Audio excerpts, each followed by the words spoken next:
Muito bem, acho que podemos começar, né? Sei que vai chegar mais alguns, mas a gente vai admitindo aí o pessoal e nós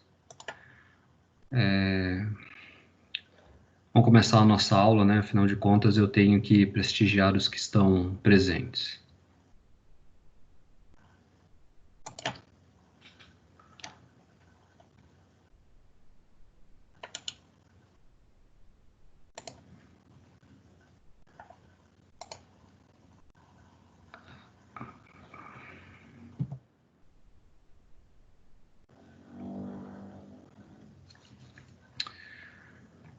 Muito bem, então, vamos para a semana de número 12.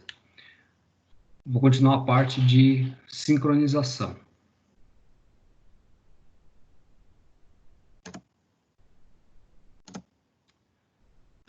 Bom, por que coordenar, né? Até a aula passada, nós vimos que dos sistemas distribuídos, o importante era a comunicação. Mas não basta apenas só comunicar. Existe uma necessidade dessas mensagens chegarem num tempo certo, numa ordem certa, e então, por isso, é preciso coordenar essas mensagens para que os sistemas se entendam. Como exemplo, né, um acesso exclusivo de recurso compartilhado, citei a impressora. Se você tem uma impressora de rede, obviamente esse recurso ele tem que trabalhar de forma organizada e não todo mundo acessar ao mesmo tempo. Tá aí o motivo, então, de coordenar. Bom, vimos então também a exclusão mútua, que num sistema local, ou seja, numa única máquina, você pode implementar, porque elas acabam enxergando o mesmo semáforo, por exemplo, né, qualquer outro recurso de exclusão mútua, desde que ambos enxerguem se ele tem permissão ou se está sendo negado o acesso, então isso é possível coordenar. Mas nos sistemas distribuídos acontecem as race conditions, né, as condições de corridas que os processos disputam. Esse é um assunto, né, lá de sistemas operacionais, em que as máquinas, as mensagens, elas são trocadas de forma que haja uma coordenação, né? De forma que haja uma organização de quando pode usar o recurso, né? Desde que ele esteja disponível.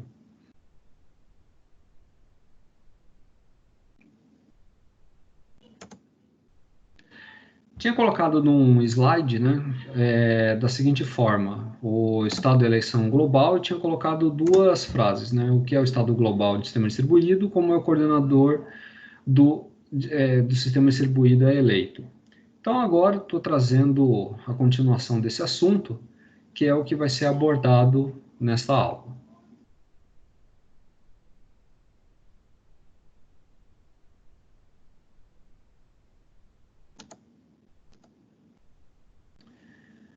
Bom, existe uma necessidade de eleger um coordenador, e a pergunta é: qual é o propósito dele? Vai eleger, mas com que finalidade?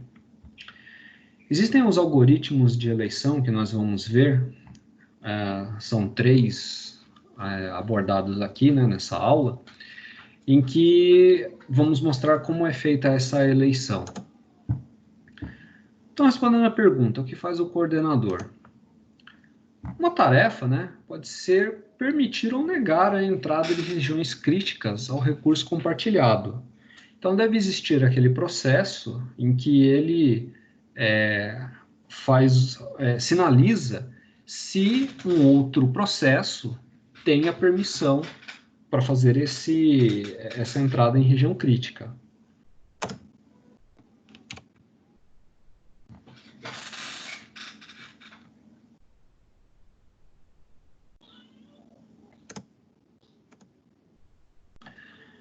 temos uma premissa, né? O que é a premissa? É um ponto de partida de um determinado pensamento, consenso, né?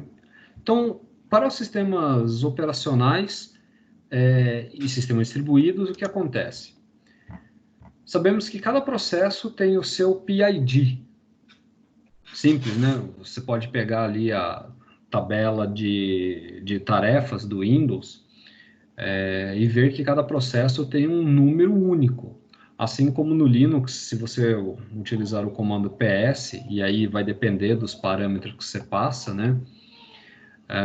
Você também verá que cada processo tem um número único que o identifica. Os processos, eles sabem os PIDs de outros processos, né? Afinal de contas, nessa tabela, um está enxergando o outro. Existe uma organização, como falei, cada um tem o seu número único. Só que os processos desconhecem o estado do coordenador. Então, mais para frente, quando for falado sobre os algoritmos, eu vou poder explicar um pouco melhor sobre o que é esse estado do coordenador.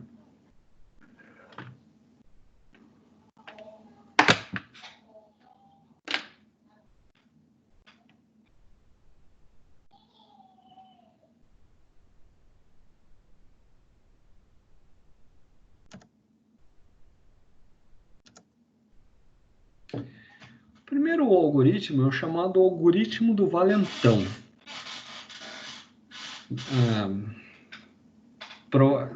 O nome original dele, né, apresenta agora, é o Boole Algorithm. Ele, acho que foi por isso que foi traduzido dessa forma, né? Mas ele está bem, como é um assunto bastante conhecido, né, da atualidade, vai ser até relativamente fácil entender o seu funcionamento. Simplesmente a regra é, o coordenador é eleito aquele que tem o maior PID, ou seja, aquele que é o maior, aquele que é o valentão, será o coordenador.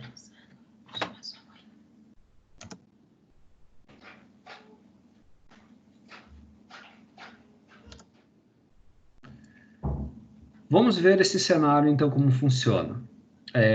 Primeiramente, né, de forma bastante didática, eu já tinha falado que cada processo tem o seu número, mas vamos colocar alguns números baixos aqui, sendo que cada círculo desse é um processo.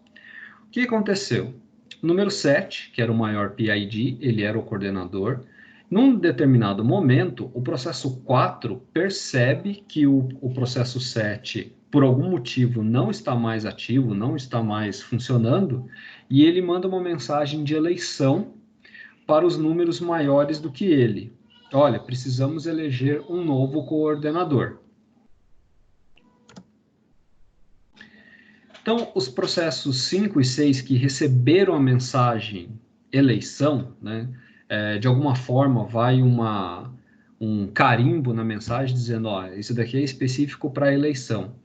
Faz com que os 5 e 6 digam, ó, ok, tomamos conhecimento da situação, pode parar de convocar a eleição.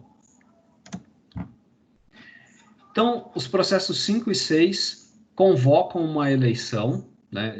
Eles vão verificar se realmente o processo com maior PID está ativo e conversam entre eles. Ó, precisamos, então, fazer a nossa eleição.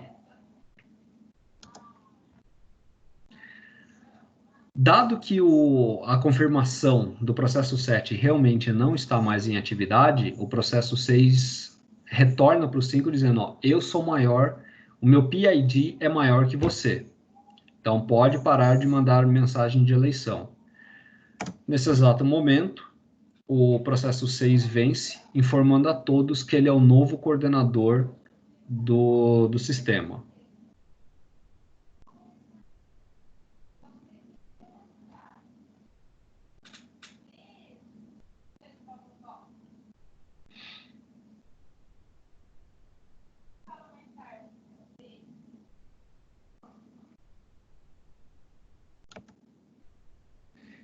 E aí temos o algoritmo do anel.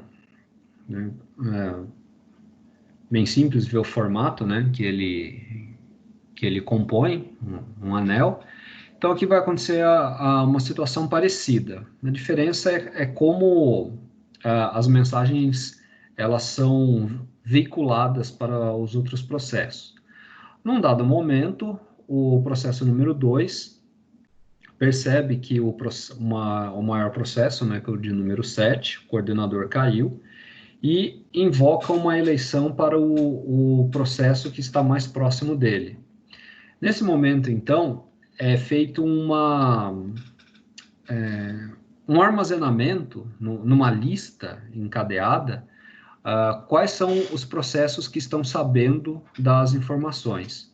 Então, 2 passou para o 3, nessa lista até agora nós temos esses 2 processos, passa para o 4 não se manifesta, isso pode acontecer. A lista acaba sendo perdida.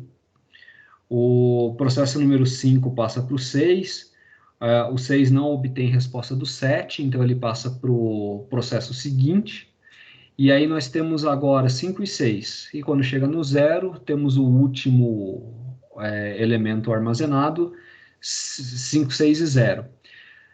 Visto que todos os processos já foram consultados, então o maior número nessa lista, né, é o número 6, ele acaba sendo então o coordenador dessa situação aqui, desse cenário.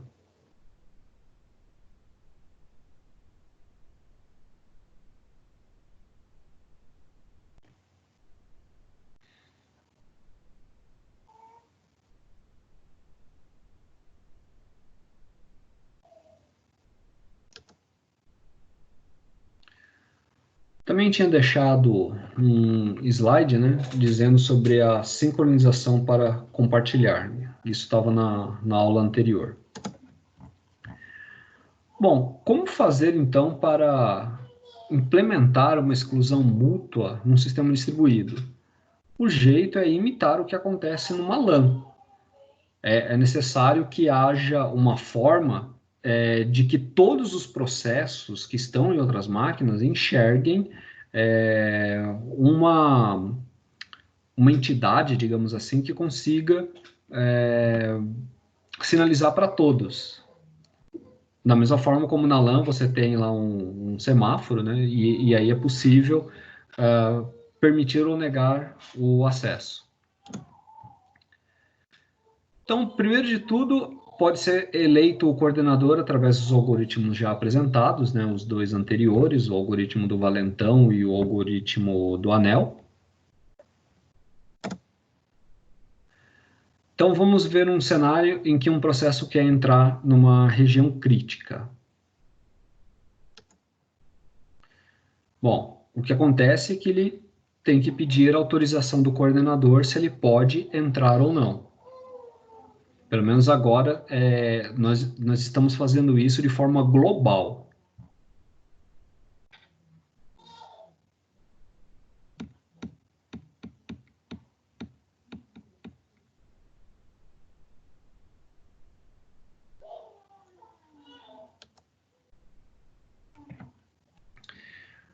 Fica óbvio, né, que se não há processos na região crítica, o coordenador dá essa permissão.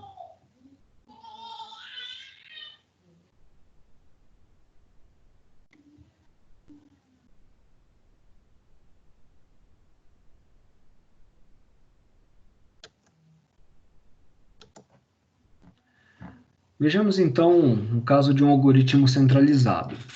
No caso aqui nós temos o processo 3, que é o coordenador.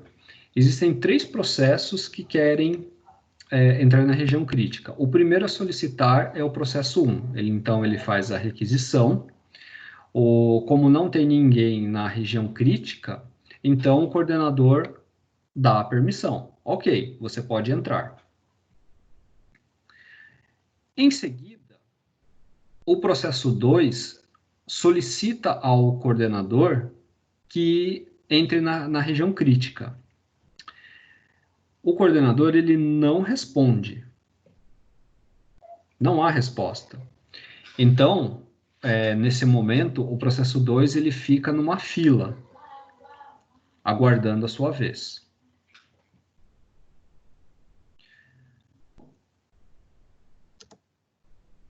Finalmente, quando o processo 1 finaliza o que precisa fazer, ele sinaliza para o coordenador, e aí o coordenador agora pode tirar da fila e permitir que entre na fila de espera. Desculpe, pode entrar na região crítica. Então, recapitulando, o processo 1 finalizou o que precisa fazer, agora o processo 3, que é o coordenador, permite que o 2 entre na região crítica. Certo, agora a fala ficou correta.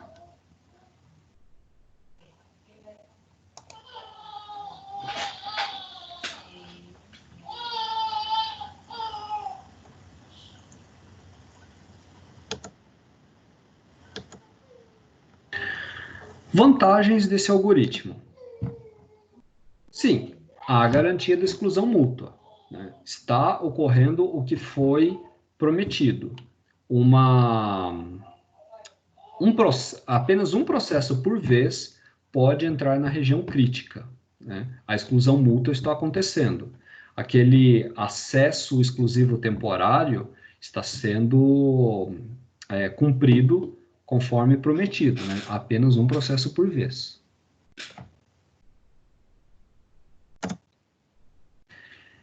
Ele é justo, né? Ou seja, ele vai implementar o first in, first out, o primeiro que entra, o primeiro que sai. Então, conforme as solicitações vão chegando, naquela ordem de chegada, é justamente na mesma ordem que os processos entram na região crítica.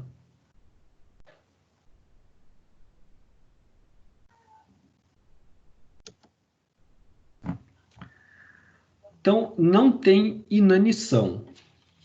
Inanição, né? O significado é morrer de fome, morrer de sede, né? Mas aqui, em termos computacionais, significa que o processo ele não espera para sempre. Assim que o processo ele finalizar, encerrar o que ele precisa fazer na região crítica, é liberado a região crítica e outro processo, então, pode ocupar esse lugar, né? Fazer uso do recurso compartilhado.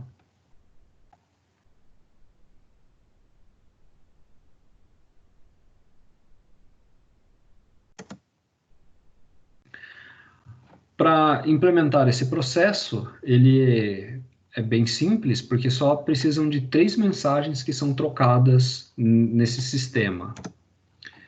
A solicitação, que é o processo fazer a requisição, olha, eu quero entrar na região crítica. A concessão por parte do coordenador, conceder, autorizar, tá? Então, ok, você pode entrar. E, por fim, a liberação, que quando o processo ele termina, ele pode dizer, ok, já desocupei, da minha parte está em ordem, tá? 3 mensagens, está feito esse algoritmo.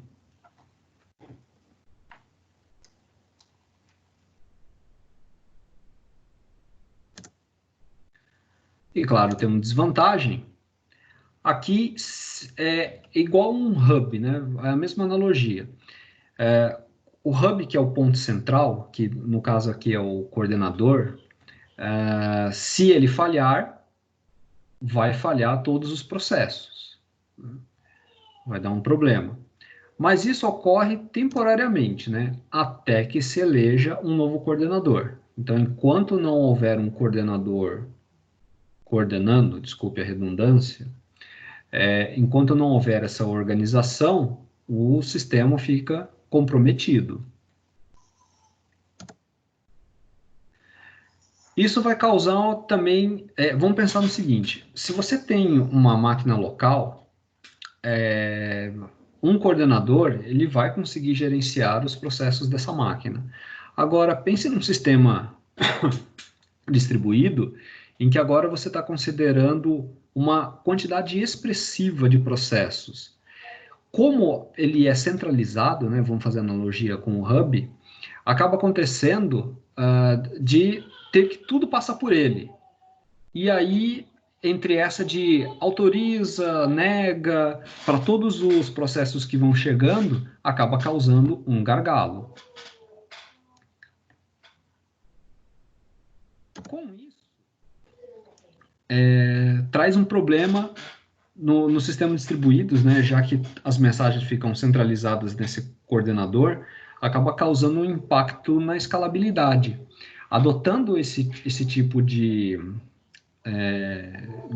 algoritmo, né, dessa organização, você tem que pensar na preocupação, tá? E se eu tiver que crescer esse sistema, quantos processos vão ter que ficar solicitando ao coordenador? E quanto mais processo, se a quantidade for cada vez mais expressiva, obviamente isso vai trazer um impacto na escalabilidade.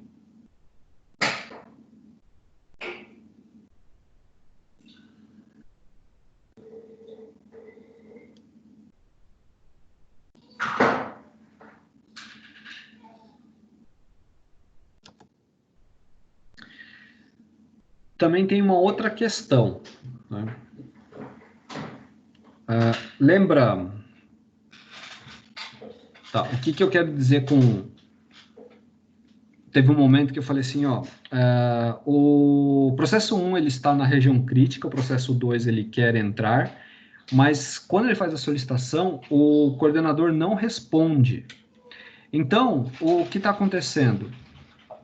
E isso também faz uma ligação com um slide lá atrás que eu falei assim, os processos não sabem o estado do coordenador. Então, ligando tudo isso, o que está acontecendo? Quando não há resposta, duas situações podem estar acontecendo. Ou o recurso está ocupado, ou o coordenador está morto, como pode ter acontecido lá no caso do processo 7, que deixou de ficar ativo, né, ele morreu, e aí você não sabe qual das duas situações está acontecendo. Então, isso pode trazer também um certo impacto no sistema.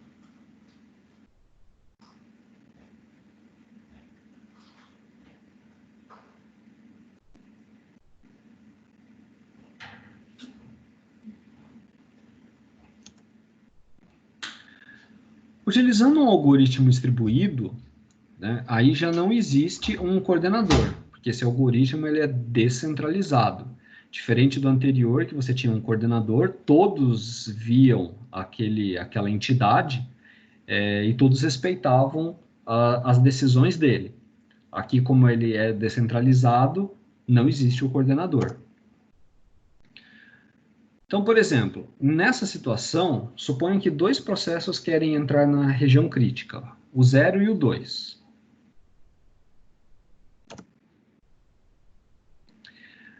Então, o que vai acontecer? Esse algoritmo, o critério dele é o seguinte, cada processo tem que enviar o seu timestamp, que é o seu selo do tempo. Aquele que tiver o valor mais baixo, ganha disputa. Então, por exemplo, aqui o 0 ele tinha um valor mais baixo, um valor inferior ao do 2.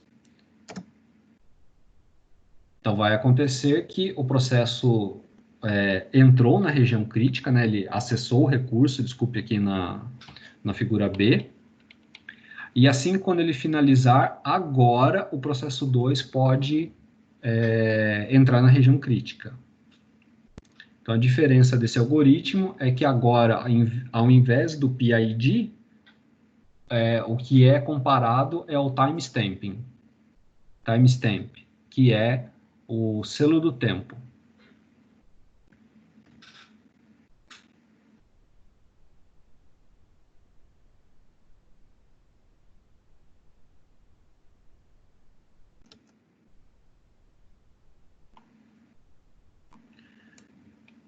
Aqui nós temos o chamado algoritmo token ring, né? Mas quem viu redes, né, e estudou a topologia token ring, é exatamente isso que eu vou explicar, e é uma forma realmente bastante justa, né, de ter o acesso, de ter a sua vez para um determinado recurso. Como funciona o token ring? A topologia, né, é nesse formato de anel, e aí o coordenador, nesse caso, é aquele que tem um token. no caso aqui, o processo número 8. Vamos pensar nesse token como, por exemplo, sabe corrida de revezamento, 4 por 100? Só é válido aquele que está com aquele bastão, né? Então vamos chamar aquilo lá de token. Aqui é a mesma coisa. Quem está com o token, com a ficha, né? Seja lá o que for, é quem tem a vez de decidir sobre os demais recursos. As vantagens desse algoritmo. Da mesma forma como o outro, garante exclusão mútua. Quem está segurando o token é o único que tem acesso ao recurso.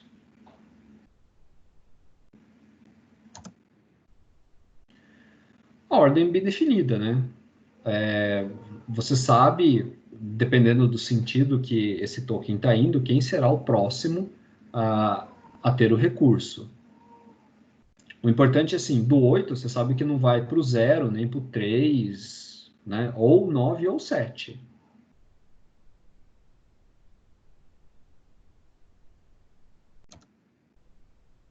Claro, desvantagens. Temos o problema que se o processo 8, que é o coordenador nesse exemplo, se esse processo ele vier a morrer, o token também vai embora junto. Então, existe uma necessidade de regenerar o token de forma que, trazendo de volta, agora nós temos um coordenador presente gerenciando o sistema. E aqui temos também esse problema, né? Em saber qual das duas situações está acontecendo, quando uma resposta está demorando muito para chegar.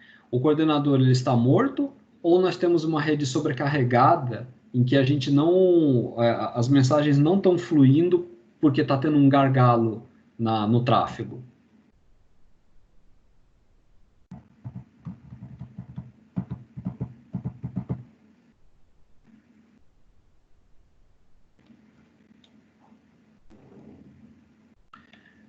E aí, acho que esse era o último. Deixa eu ver. Isso mesmo. Bom, pessoal, finalizei aqui esse assunto de hoje. Esse aqui é o capítulo 6 do livro.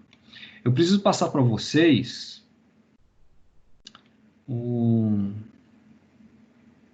Epa, a tela tá... Não tá aparecendo nada, né? Não, o senhor tá sem nada. Tá.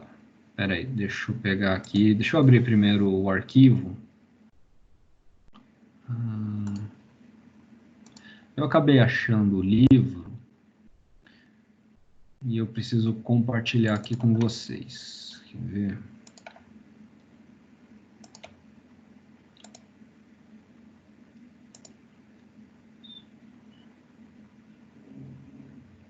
Aqui. Esse livro tem na biblioteca. É o livro que eu estou tirando o nosso assunto. E aí, já que eu achei ele, né, vou passar para vocês também. Só que ele é tudo imagem, tá? Ó. Infelizmente não dá para selecionar o texto. Mas assim, acho que vai ser importante para seguir a literatura. Vai ajudar aí nos conceitos, tá? Não sei se eu mando... Acho que eu vou fazer o seguinte. Usar o e-mail da faculdade para anexar e mandar um material que nem é meu, né? Estou me passando por pirata, estou me passando por desonesto. Então, não sei, acho que eu vou colocar em algum lugar e eu mando o link para vocês. E aí vocês baixam o livro. Tudo bem? Vejamos o que mais. Beleza. Pessoal, queria aproveitar um momento e também fazer uma pergunta, tá? Como vocês sabem, estou entrando agora, então vou precisar de uma orientação. Eu sei que o calendário tem umas atividades avaliativa no final do semestre que termina o bimestre. Mas aí também tem que lançar mais atividades, é isso? Eu conversei hoje muito rápido com o coordenador, mas não deu para ficar bem claro. Geralmente, professor, a gente faz uma prova por bimestre e uma atividade, né? Uhum. Depende do professor. Tem professor que passa assim uma coisa ou outra assim menor e tem professor que passa um trabalho por bimestre. Mas daí depende muito do professor. Não é Não, nem segue um padrão certinho. não, ótimo, Caroline. É justamente isso que eu quero saber. Porque eu comecei a ficar com a seguinte dúvida. Eu vi no portal que existem lá algumas divisões, né? Que tá assim, a primeira atividade, 1.000 pontos, segunda 1.000, terceira tal. E, inclusive, tem as duas avaliações bimestrais. Aí veio a seguinte dúvida. Peraí, o que está nesse sistema tem o suficiente para vocês aprovarem ou eu preciso colocar mais atividades para chegar a uma pontuação que eu não sei quanto é o valor que tem que atingir? É que assim, as atividades, ao longo de todo o semestre, elas valem 3.500 pontos. E Todos os... daí, todo o semestre inteiro. Daí, as provas valem 5.000 pontos. No primeiro bimestre, a prova vale 1.000 e o segundo vale 4.000. E das atividades é determinado pelo professor. Daí a gente tem, eu acho que a sua matéria é modelo híbrida, sei lá como fala. Não sei se é 2.000, eu acho que é 3.500 mesmo. Daí tem 3.500 durante o semestre e 5.000 de pontuação de avaliação oficial.